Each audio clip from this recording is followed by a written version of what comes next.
No laughing here, kids, because I'm not an artist. But I'm doing this for the benefit of that camera, because you guys all have one of these. The camera doesn't have one of these, so let's see yours real quick. Since I've set mine back down briefly.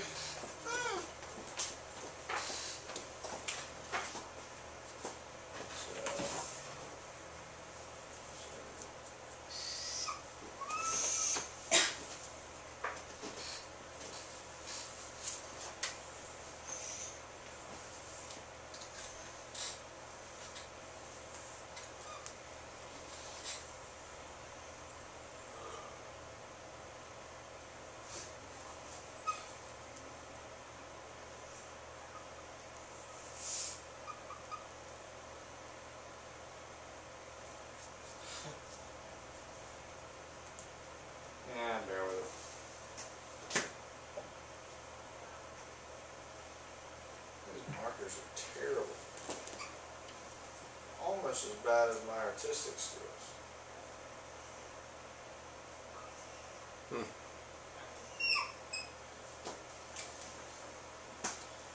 don't want that.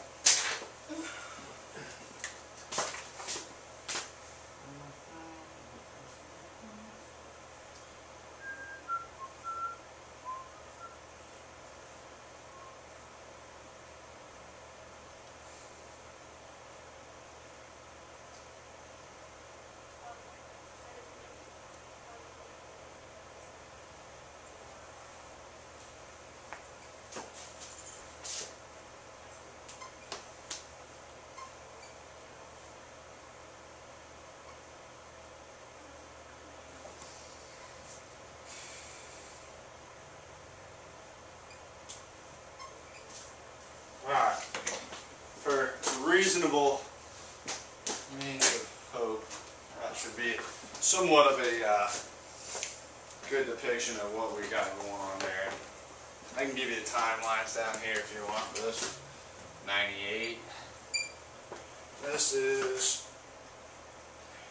2014. I'm not going to bother with anything in between since you guys are looking at it in front of you. So, what you're going to see here,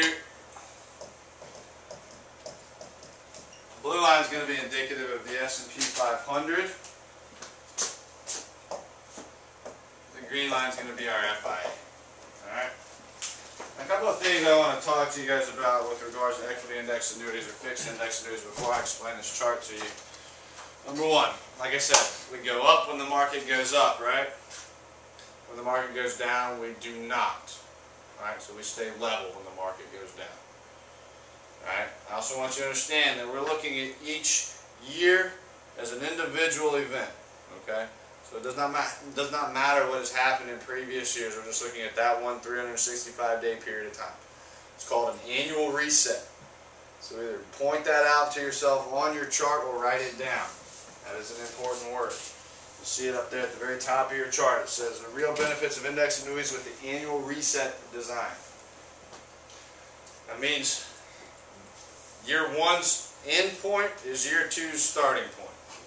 Doesn't matter what happened before in year one. Okay?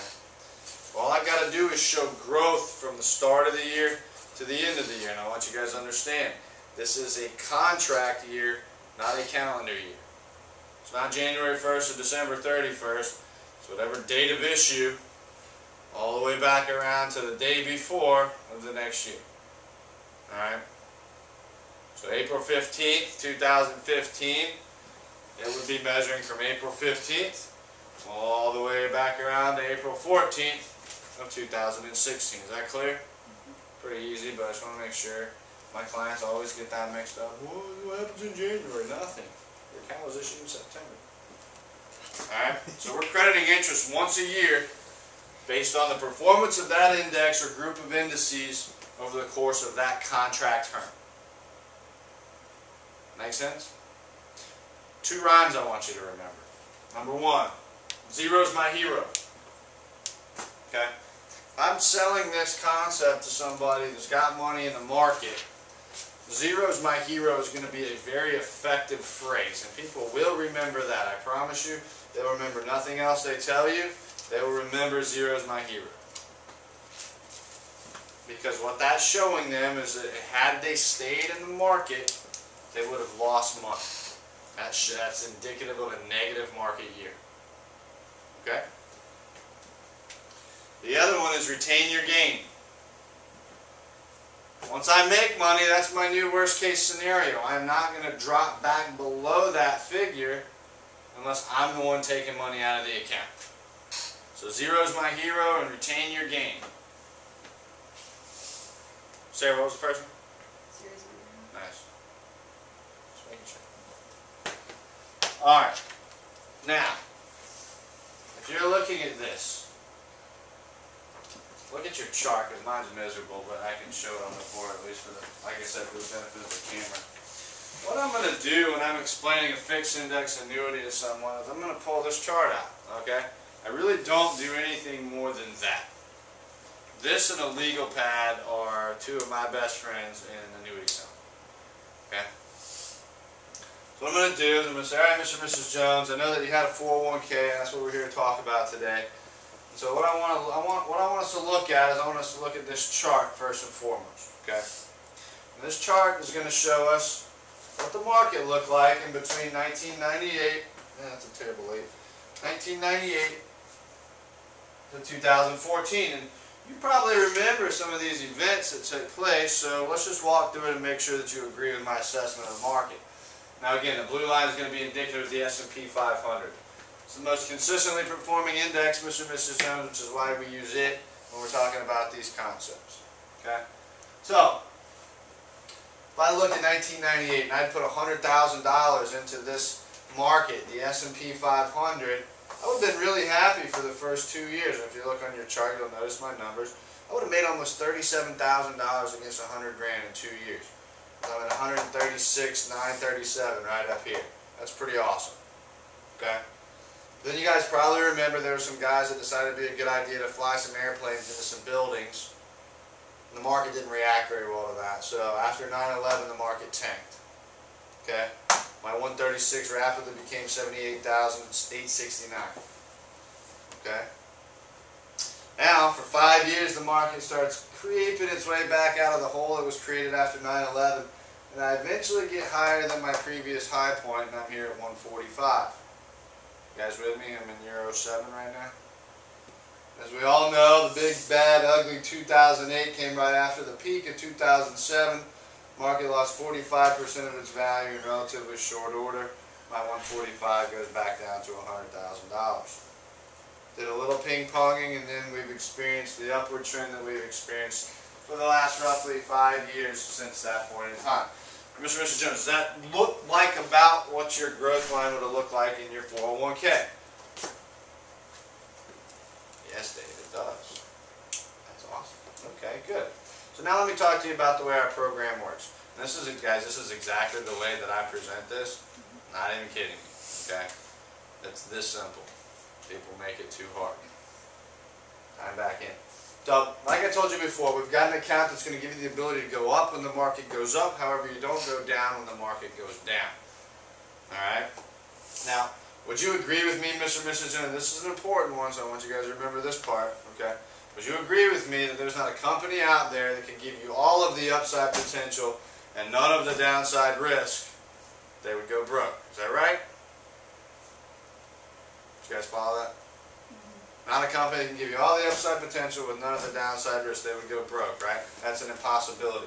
So what you're going to see is that we don't get all of the upside potential, but we get a good portion of it. So when the market made $37,000 in that first 2 years of performance, I made 25. Okay? I'm up at 125.80 by the time the market's at the 137. But here is where my fixed index annuity really gets its strength, okay? And Mr. and Mrs. Jones, we use two little rhymes when we're talking about fixed index annuities. One is zero is my hero. The second is retain your gain. And you're going to see what I mean in just a second. Now, after 9/11, the market failed dramatically, okay? We lost a lot of money, gave back every ounce of gain we made, and then we gave back some of our principal as well. Well, in our fixed index annuity, zero was my hero. I'm still at 125. And I was able to retain the gain that I had previously made, so I'm still at 125. So now, 4 years into our timeline, my fixed index annuity is at 125. My S&P 500 mutual fund account is at 78.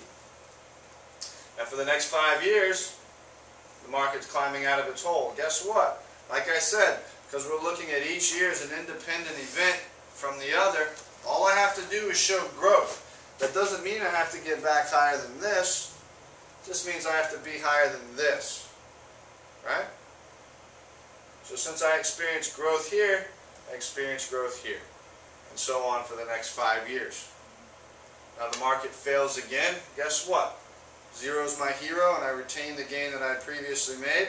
And so I'm still at my high point of 156. Ping pong around a little bit, and then we go shooting skyward. So again, you notice these numbers are not, or these lines are not parallel. This is steeper than this, but this is still staying way out ahead of the game. And so after this particular timeline of 16 years, my indexed annuity is at 210,000. Market's at 188. Now, Mr. and Mrs. Jones, if I were to ask you a question, which one of those lines would you rather own? What would your answer be? The annuity. Fixing that annuity. I was just looking for green and blue. Green. Okay. Green. Where do you used to leave it? Do you think for a moment, guys, there's anybody that's going to tell me they want to own the blue line? Only if they're an idiot. Do you think anybody's going to tell you they want to own the blue line? This is the way these accounts work, okay? You can wrap it up by saying, Mr. and Mrs. Jones, simply because of the fact that we don't experience any part of this or any part of this, even though I've got an account that grows more conservatively than the market itself, because I don't ever have to regain ground, I'm going to finish better.